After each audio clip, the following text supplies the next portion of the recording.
सम्मानीय संदीप भाऊजी टाले नागपुर, आपको मेरा प्रणाम। वैसे ही आज के कार्यक्रम के उपाध्यक्ष आदरणीय सम्मानीय गोंदिया शाखा के संचालक मार्गदर्शक आदरणीय सम्मानीय डॉक्टर गायकवाड़ साहब, आपको मेरा प्रणाम। वैसे ही परम पूज्य परमात्मा एक सेवक मंडल अंतर्गत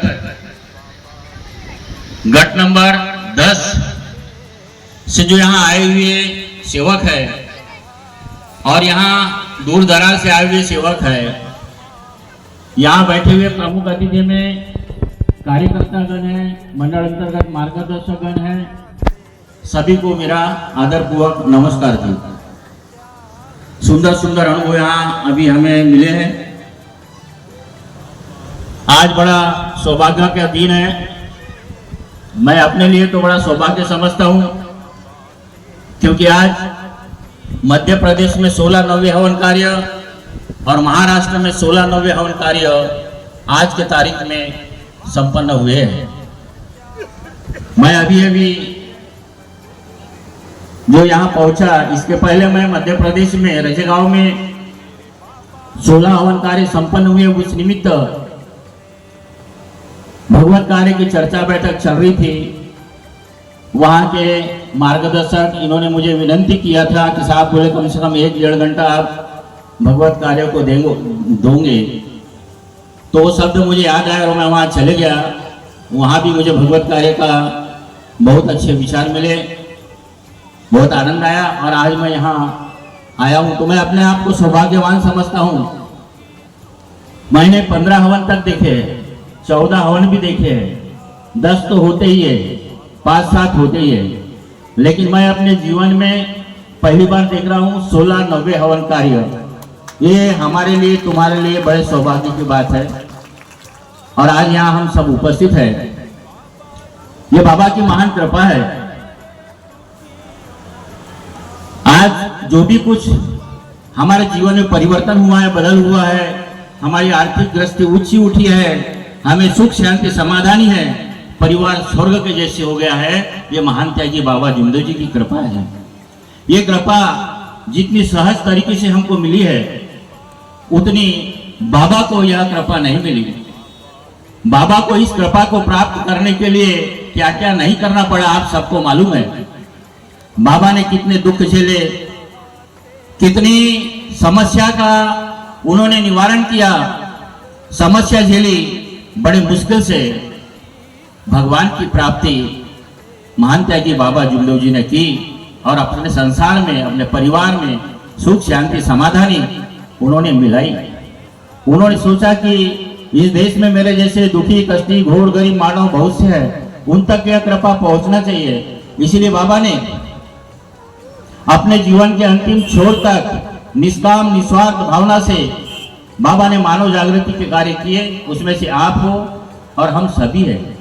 मैंने पूरे विश्व में, आज आप भी देखते होंगे, पूरे विश्व में महान त्यागी बाबा जुमदेव जी जैसे अपने को कभी कहीं नजर नहीं आएंगे, बाबा नजर नहीं आएंगे। आज बड़े बड़े सत्संग होते हैं, बड़े बड़े भगवत कार्य होते हैं, जहां पर प्रवचन करने वाले करोड़ों रुपया, लाखों रुपया गिन करके प्लेन से आते और जाते हैं।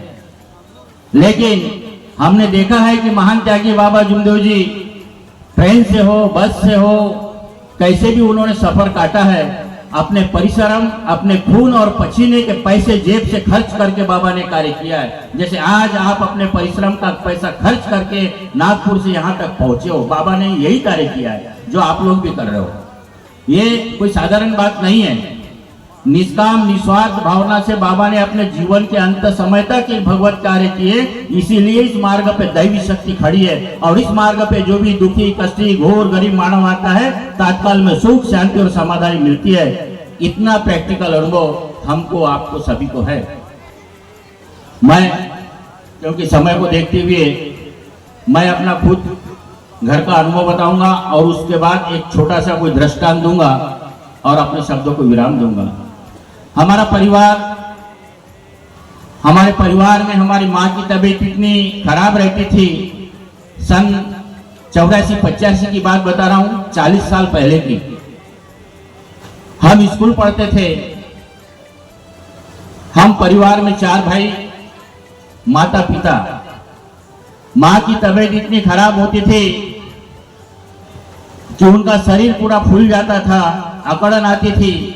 माँ उठ नहीं सकती थी, बैठ नहीं सकती थी, चल नहीं सकती थी, नींद नहीं आती थी। मेरे पिताजी जिला परिषद हाई स्कूल में, जिला परिषद स्कूल में मुख्याध्यापक थे, प्लस डॉक्टर भी थे। मेरे पिताजी हमेशा औषधि उपचार भी करते थे। दवाई, बहुत दूर दूर की दवाई, लाखों रुपया बर्बाद किया, माँ को समाधानी नहीं मिली। तांत्रिक उपचार भी बहुत हुए। पंडा पुजारी, वैद्य, इन्होंने भी लाखों रुपया लूटा। 8-8 दिन वैद्य लोग, पंडा पुजारी लोग हमारे यहाँ रहते थे। थोड़े दिन के लिए आराम होता था, बाद में फिर वैसे होता था। भगवान को तो हम बहुत मानते थे। हमारे निवास में एक कमरा ही ऐसा था जहां भगवान की सारी मूर्ति थी। उस समय ऐसा लगता था, देखो देखो ये भगवान कैसा आया है तूफान, हमसे रोका न जाता, घबराती है जान।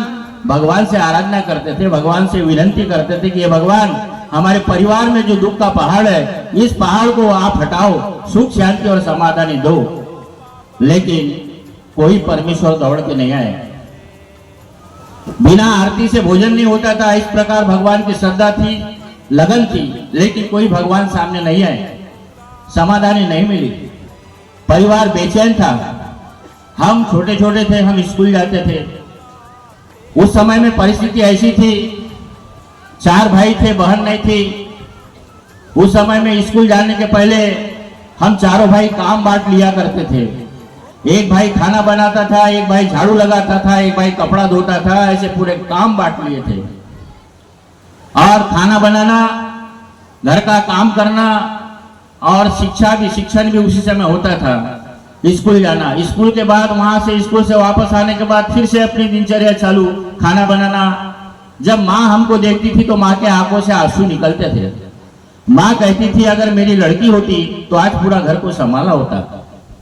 इतनी बड़ी समस्या घर में थी, तकलीफ थी, पैसा से बर्बाद हुए। और तांत्रिक मांत्रिक जिसने जो बताया, मथुरा तक बाबा को हमने आमंत्रण किया, बहुत ही बड़े बड़े बाबा तक भी पहुंचे, लेकिन समस्या का समाधान नहीं हुआ।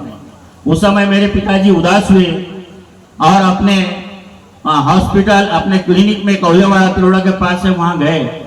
जाने के बाद वहां बैठे थे, पेशेंट बहुत थे, पेशेंट का ट्रीटमेंट भी करते थे, लेकिन पिताजी के चेहरे पे उदासी थी। वहां बाबा का एक सेवक था, मंगली भाव पारदी, वो अभी नहीं है, परमेश्वर में विलीन हो गए। तो मंगली भाव पारदी ने मेरे पिताजी की ओर देखा तो वो सोचने लगे कि डॉक्टर साहब बहुत उदास है, बहुत ही चेहरा में अलग नजर आ रहा है, बहुत परेशान नजर आ रहे हैं। तो मंगली भाव पारदी ने पूछा कि बोले डॉक्टर साहब आप परेशान क्यों हो?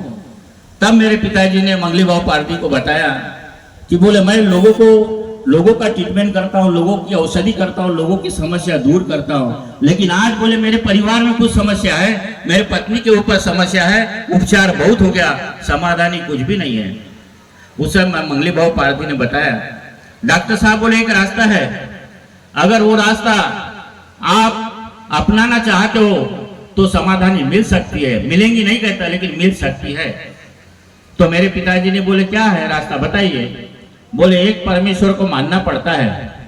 मंगली भाव पारदी बोले मेरे घर में तो बोले बहुत सारे परमेश्वर की फोटो लगी थी, विनंती, प्रार्थना, आराधना हर भगवान की हमने किया, और आप बोलते हैं कि एक भगवान का आप अगर समझो मार्ग अपनाओगे तो समाधानी मिलेंगी। उस समय इस मार्ग का ज्ञान नहीं था। पिताजी कहने लगे कि इतने भगवान को मानने के बाद समाधानी नहीं मिली तो एक भगवान हमको क्या समाधानी देगा। बाद में फिर सोचने लगे, बोले जिसने जो भी बताया हमने किया, लेकिन बोला एक बाबा का सेवक हमको रास्ता बता रहा है, तो चलो न बोले इस रास्ते के ऊपर भी हम चल कर देखेंगे। उन्होंने एक मानव धर्म परिचय की पुस्तक दिया।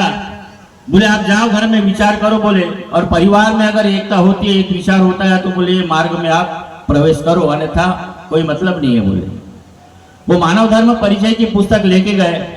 सबसे बड़ा पहला अनुभव मेरी माँ को ये मिला कि मेरी माँ को नींद नहीं आती थी। जब मानव धर्म परिचय की पुस्तक मेरी माँ पढ़ती थी जब हाथ में ली और पढ़ने लगी, उसी दिन से माँ को सबसे पहला अनुभव मिला कि नींद आना चालू हो गई, मार्ग में आने के पहले ही। उस समय हम समझे कि ये मार्ग पावरफुल है, ये पावरफुल मार्ग है, क्योंकि ये मार्ग में जाने के पहले ही यानी समाधानी मिलना शुरू हो गई। कहने का मतलब ये मार्ग बहुत अच्छा है, ये हमको समझ में आया, विश्वास हुआ। और उसके बाद परिवार के लोग बड़गांव चौधरी गुरु जी, उनके यहाँ गए, उन्होंने दिशा बताई, मार्गदर्शन किया और कार्य शुरू हुए और माँ को समाधानी धीरे धीरे मिलना शुरू हुई। वो समय ऐसा था कि इस मार्ग में आने के लिए लोग डरते थे। कारण ये था कि भाई अनेक देव को विसर्जन करके एक भगवान को मानना, यानी उस समय 40 साल पहले कोई साधारण बात नहीं थी। लोग डरते थे, लोगों को मन में डर निर्माण होता था कि बोले अनेक देवों का विसर्जन किए और कल कम ज्यादा होगा तो कैसा होगा। लेकिन जो आदमी जीते जी मर जाता है ना, फिर वो कोई विचार नहीं करता, वो बोलते हैं नहीं अब तो ऐसे भी मरे हैं तो ऐसे भी मरना ही है। तो उस समय पूरा डिसीजन हो गया, कार्य चालू हुए, समाधानी मिलना चालू हो गया, लेकिन पूरी समाधानी नहीं मिली थी। नींद आना चालू हो गया, कम से कम 60-65% समाधानी मिल गई, लेकिन शरीर की जो फूलन थी वो फूलन कम नहीं हुई थी। उस समय हमने विचार किया, उस समय 10 साल 12 साल 5 साल ऐसे सादे कार्य में सेवक नहीं रहते थे।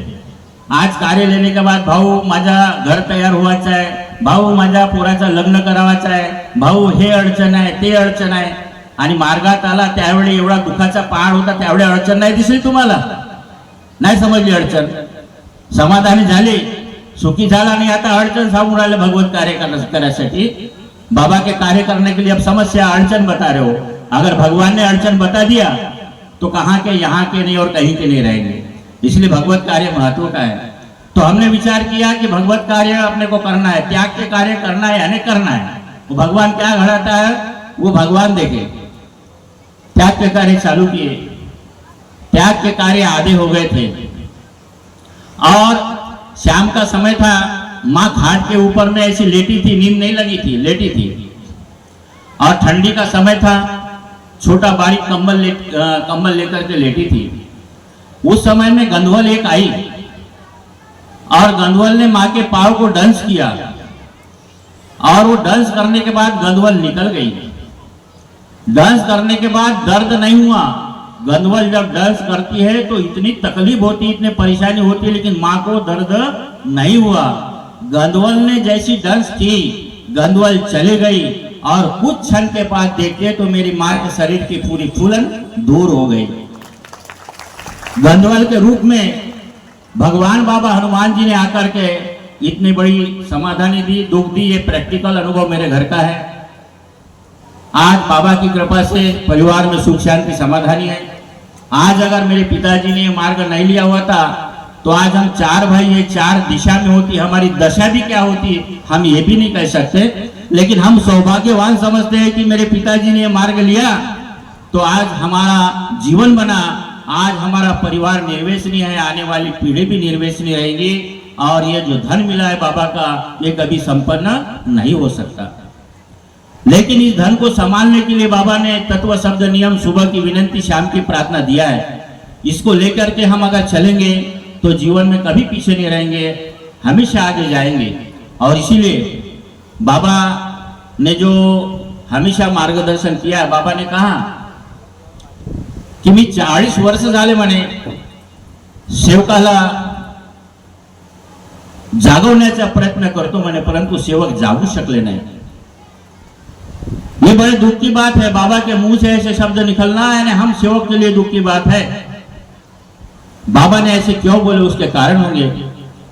मार्ग में आया, सेवक सुखी हो गया, सुखी होने के बाद अपने मन के हिसाब से जैसा बना वैसा चलता है। सुबह की विनंती हो गई, विनंती होने के बाद लगन से एक चित, एक लक्ष्य, एक भगवान, इस प्रकार वह विनंती करता है। और विनंती करने के बाद 5 से जब उठता है उसके बाद उसकी दिनचर्या चालू होती है। झूठ बोलना, मोह माया, क्रोध करना, स्वार्थ करना, ये पूरे दिन की परिक्रमा होती है। और उसके बाद फिर शाम को बाबा मैं अपने कर्म करने में चूका, मुझसे जाने अनजाने में यानी जानबूझ के गलती होने के बाद भी जाने अनजाने में गलती हुई होंगी। तो बाबा ने इसी को कहा की मी जागवलं पण सेवक जागू शकले नाही, म्हणजे सेवक विनंती प्रार्थना करतात आणि दिवसभर आपल्या मनाप्रमाणे वागतात, मनाप्रमाणे चलतात, काही करतात आणि परमेश्वराला माफी मागतात। सही बात है, बाबा ने बोला सही बात है। आज अपने को अपने दिल पे हाथ रख करके विचार करना है कि मैं बाबा का सेवक हूं, बाबा की सीखवन के हिसाब से मैं आचरण कर रहा हूं या नहीं, मैं चल रहा हूं नहीं, इसका मूल्यांकन मुझे भी करना है, आदरणीय मंच को करना है और आप सबको करना है। अगर कहाँ कमी है तो उसकी भरपाई आपको भी करना है, हमको करना है, सभी को करना है। क्योंकि जिस कृपा से हमारा जीवन सुंदर बना, जिस कृपा से हमारे परिवार एक स्वर्ग के जैसे बना, जिस कृपा से हमारी आर्थिक क्रांति हुई, जिस कृपा से हमारे पूरे दुख दारी दूर करके उद्धार हो गए, ऐसी कृपा को अगर नजरअंदाज कर देंगे या भूल जाएंगे तो ये सोचो वो कृपा अगर हमको भूल गई तो हमारी दिशा कैसी दशा कैसी होगी। इसलिए बाबा की जो शिकवन है बड़ी मौलिक है, महत्व की है। इसको लेकर के आपको हमको सबको साथ में चलना है। भगवान से लगन ऐसी हो, भक्ति भगवान की ऐसी हो, अपने रोम रोम में, अपने हृदय में, अपने अंतरात्मा में बाबा हनुमान जी का स्मरण और आवाज आना चाहिए। आप भगवान कार्य के सत्संग में आए हो, हम लोग सत्संग में आए हैं। जो लोग जहाँ बैठे हैं भगवत कार्य का सत्संग श्रवण कर रहे हैं, लेकिन उनके अंतर आत्मा में क्रिया चलना चाहिए, बाबा हनुमान जी। यहाँ बैठे हुए तमाम बाबा के सेवक इस भगवत कार्य में आप पहुंचे हो, दूर दराज से आए हो। भला ही आपको वक्त बोलने का नहीं मिला होगा, लेकिन भगवान की पाठशाला में आपकी हाजिरी लगी हुई है। उस भगवान की नजर आप सबके तरफ में है कि मेरा सेवक दूर दराज से आया है, अपना वक्त बाजू में रख के आया है, अपना आर्थिक बाजू में देख कर रख करके आया है। तो जो यहाँ अपना बहुमूल्य श्रम दिया है, निष्काम निस्वार्थ भावना से, जैसा बाबा ने निष्काम भावना से काम किया, आप भी निस्वार्थ भावना से यहाँ तक अपना पसीने खून का पैसा खर्च करके यहाँ ग्राम कटन टोला में आप पहुंचे हो। इसका मुबदला है कि यहाँ जो अनुभव मिल रहा है उस अनुभव से मुझे भी आपको सबको सीखना है। और कभी कभी क्या होता है, कोई बोलते हैं ना शब्द सब कोई कहे, शब्द के होत हाथ ना पाओ, एक शब्द औषधि करे तो एक शब्द करे गाओ। यहाँ से निकलने वाला कौनते अनुभव के माध्यम से क्या विचार और क्या शब्द निकलेंगे। कभी कभी ऐसे विचार किसी की जो क्रिया है, आंतरिक क्रिया है या और भी जो इच्छा पूर्ति है या उसकी जिंदगी बदल सकती है। काली साहब ने बताया कि भाई मैं चर्चा बैठक में गया, तब मुझे समझ में आया, तब मेरे को जान पहचान पड़ी कि भाई सही में भगवत कार्य क्या होते। तो भगवान की कृपा जो है वो हमारे परिवार में रहना चाहिए, और भगवान की कृपा हमारे परिवार में रही तो हमारा परिवार हमेशा सुखी समाधानी से रहेगा। मैं आपको एक दृष्टांत बताना चाहता हूँ, आप सुनिए। भगवान के प्रति लगन कैसी होना, भगवान के प्रति विश्वास कैसा होना, भगवान के प्रति श्रद्धा कैसी होना, भगवान का नाम स्मरण अपने रोम रोम में कैसा होना चाहिए, इस दृष्टांत के माध्यम से आप समझ सकते हो। एक किसान था, वो इतना भगवत प्रेमी था, उठते बैठते